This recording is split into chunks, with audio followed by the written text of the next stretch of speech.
As I was telling you, this is my last month here.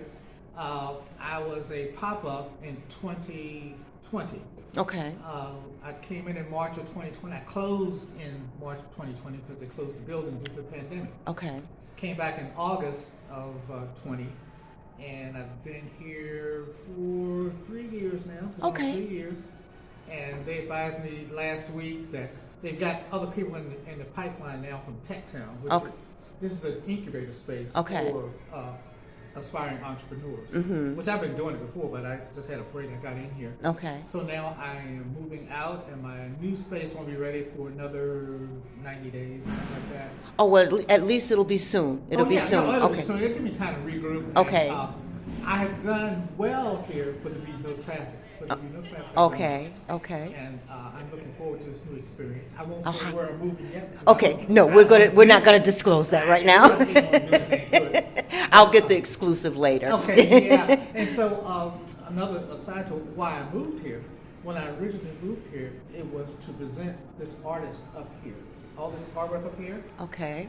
Black woman, Cass Tech graduate, 1950. Oh wow. Okay. She graduated from Cass Tech and went from Cass Tech right to the New York Students Art League, which is a very prestigious place, and she had to audition her work or have her work previewed before she could get into that college. So she went along for 2 years. Okay. Came out of Cass Tech, came out of Student Art League of New York, traveled extensively. Came back to Detroit in the late 60s, early 70s.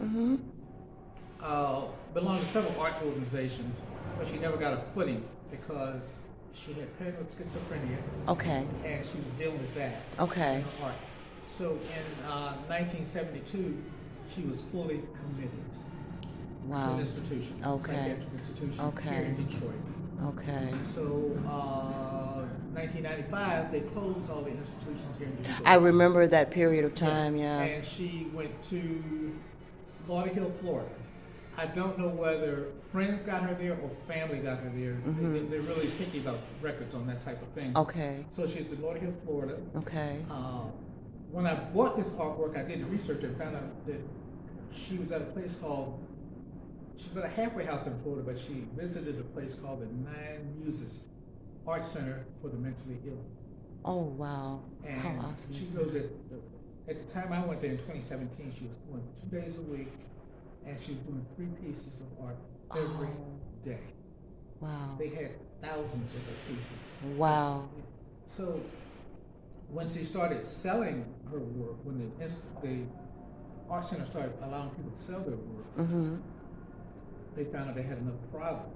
Her work sold so well that she was in jeopardy of losing her Medicare benefits. We're going to pause you right there. Okay. Come back. Okay. So they found out when they did the shows that her work sold so well that it put her Medicare in jeopardy. So now they came up with an arrangement. I don't know, her representative got with the art center, and everything she does belongs to the art center. Wow. All her work belongs to them. They pay her a stipend every month, $1 under what will put her over her Medicare cap. So she's still getting benefits from it, and he said she'd never outlive it. Okay. And I think the plan, I'm not sure, but I think the plan is when she passes, the artwork is be used to fund transportation for the patients or the institutionalized people to come to the art center. Oh, how awesome is that? Because, like, it's a day program. That is wonderful. Tell me some more about some of your art in here, if you don't mind. Oh, wow. So it's a hodgepodge. Okay. I have never bought stuff that I thought I could Beautiful. sell. I just bought stuff I thought I would like. Oh, okay. And that's usually how it would go. Yeah. And these Beautiful. right here, I just bought these yesterday, and I was so taken by this guy, local artist, Okay. and his last name is Reed. Can't remember his first name. Okay. But Oh, beautiful. he does his work on drawer panels. See, this is a drawer Yes. from a Wow. cabinet. See the dovetailing on there? Yes. So he will be considered an itinerant or folk artist because he doesn't use materials that everybody else uses. He's a folk artist. Okay. Done on boards, and he paints doors and stuff like that. Wow. And then I have a lot of things that are just kind of These are some beautiful. a lot of black memorabilia, but people won't recognize it as black memorabilia Yeah. because they expect to see a black face on something like that. Yes. But I can show you a couple of pieces if you're Oh, interested. sure, no problem. So this one, I back in years ago, I never bought art pottery, Okay. but this piece was calling to me. It really was. It was extremely how dirty nice. piece. Yeah. And then one day I just, this is about 15 years ago now, I cleaned it up and I took it out of my closet, I cleaned it up, and I read the bottom of it. And it says, made by students, Tuskegee Institute Pottery. And Are you serious? Yeah. So, I never knew that Tuskegee had an art department that produced pottery, and their pottery was for sale. Okay, I never knew that either, and I'm from the South down there. I didn't know that either. Yeah, so, Oh, look at I like those. them things Beautiful. here. And Wow. these pieces right here, a little bit of black history, more. This is from, let's see, let me straighten it out here. Okay. These pieces are from the Independent Order of St. Luke's. Oh, Now, the Independent Order of St. Luke's was a group of black church women, started in the South and it spread through the North, that they would collect a nickel a meeting, a nickel a week, or whatever.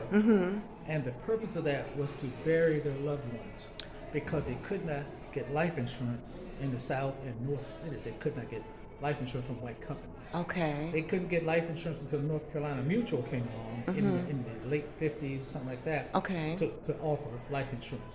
to I'm people getting a of color. history lesson here. Never knew that. Never knew. People of Wow. color. And if you're lucky enough to find them online, pictures of a funeral, you see women all dressed in black Yes. with their The medallions. sash, yeah, yeah, yeah. the sashes and these pins on. Wow. And these are from my grandmother. This one right here is from my grandmother. She was a member of the Eureka Lodge Elks Okay. in North Virginia. Okay. And then my grandfather was a member of that group also. Okay. And so, like I said, I like things that are unusual, and Very much I'm gonna so. put it together at one point in time with a poster of Okay. the women, Okay. and then the sashes and the banners on either side. Okay. Perfect. anyway. I'm gonna pause it here.